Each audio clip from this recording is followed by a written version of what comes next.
प्राचार्य आदरणीय विमुक्ता शर्मा जी अब इस दुनिया को, अपनी देह को त्याग कर जा चुकी हैं, ब्रह्म में लीन हो चुकी हैं।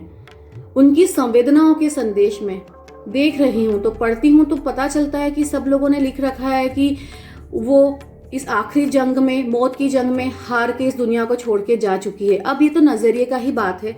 नजरिया ये कहता है आप उसे हारा हुआ माने या एक बड़ी जीत या एक बहुत बड़े युद्ध का आरंभ मान लें। ये एक ऐसी जंग है जो जंग बार बार हमें आती है, हम लड़ते हैं लेकिन हम लड़ते नहीं हैं, हम केवल बस थोड़ा सा जागते हैं। जब ये घटना कोई घटित होती है तो हम जाग जाते हैं, बहुत नारे लगाते हैं, सोशल मीडिया पे छोटा छोटा सा मैसेज टाइप करते हैं और बातें करते हैं। बातें करने का एक छोटा सा हमारा एक वो मुद्दा बन जाता है। संवेदनाएं व्यक्त करते हैं, उनकी फोटो के साथ उनके लैंप लगाते हैं और बहुत सारी ऐसी कुछ चीज़ें करते हैं। हम लोग प्रोटेस्ट करते हैं, प्रोटेस्ट पे पिटीशन फाइल करते हैं, पिटीशन फाइल करके उस पर साइन भी करवाते हैं ना, बहुत सारे ऐसे कुछ काम करते हैं। लेकिन जैसे ये घटना थोड़े दिन में पुरानी हो जाती है, हम फिर सो जाते हैं। या फिर ये घटना क्यों घटित हुई है उससे सीख लेकर हम अपने घर से बदलाव शुरू करने की कोशिश नहीं करते हैं।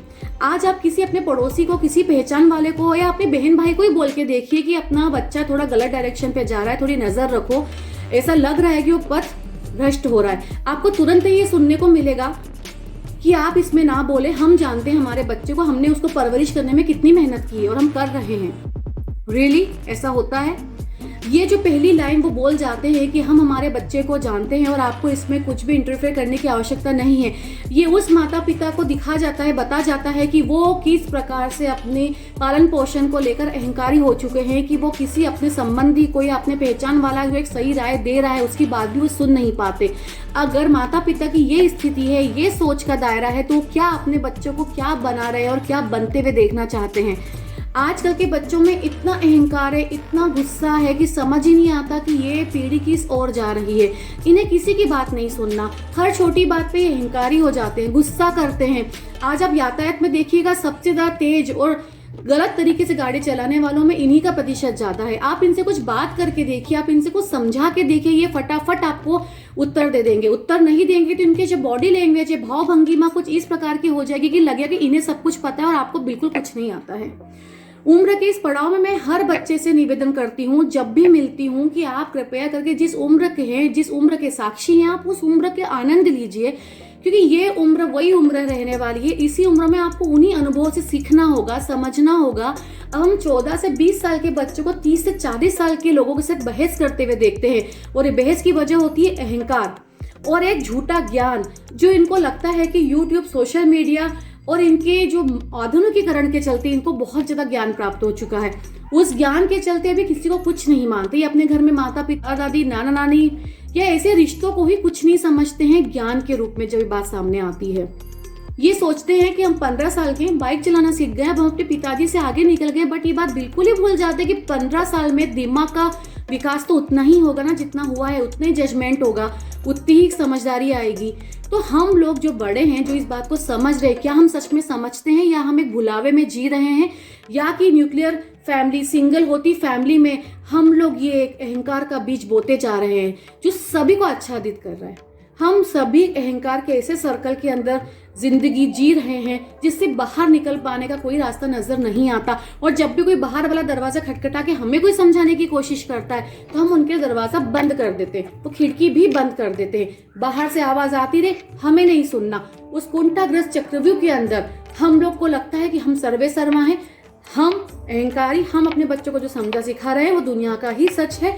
और अगर हमारे बच्चे कुछ गलत भी कर रहे हैं तो वो गलत हो ही नहीं सकता। इस तरह की जो चीजें सामने आ रही है, इस तरह की जो दुर्घटनाएं, विक्षिप्त सोच सामने आ रही है, और ये विक्षिप्त सोच जब पनपने लग गई है तो आगे जाकर ये जहर और समाज में व्याप्त हो रहा है और ज्यादा फैलता चला जा रहा है।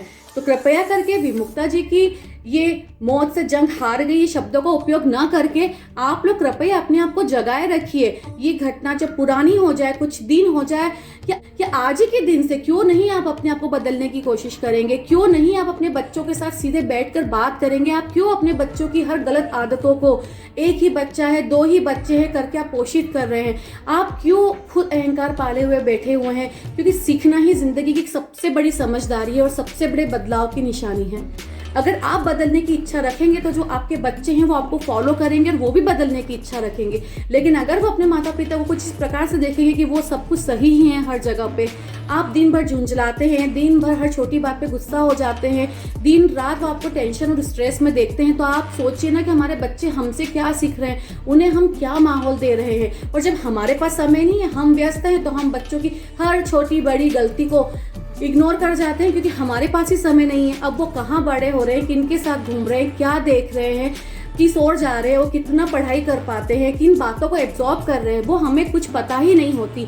और धीरे धीरे करके हमारे बच्चों में और हम में एक दूरी आ जाती है। बस इसी दूरी से जन्म होता है विक्षिप्त सोच का, हमारी आगे आने वाली पीढ़ियों की विक्षिप्त सोच का। आप कृपया संभलें, मैं भी संभली हूँ, हम सब संभलेंगे, तभी जाकर इस तरह के हादसों की एक सही जीत होगी। उनकी इस मौत को हारा हुआ हमें नहीं करना है। हम सबको, उनने जो शहीद हो गई हैं, हम सबको मिलकर इस बात का सम्मान रखना होगा।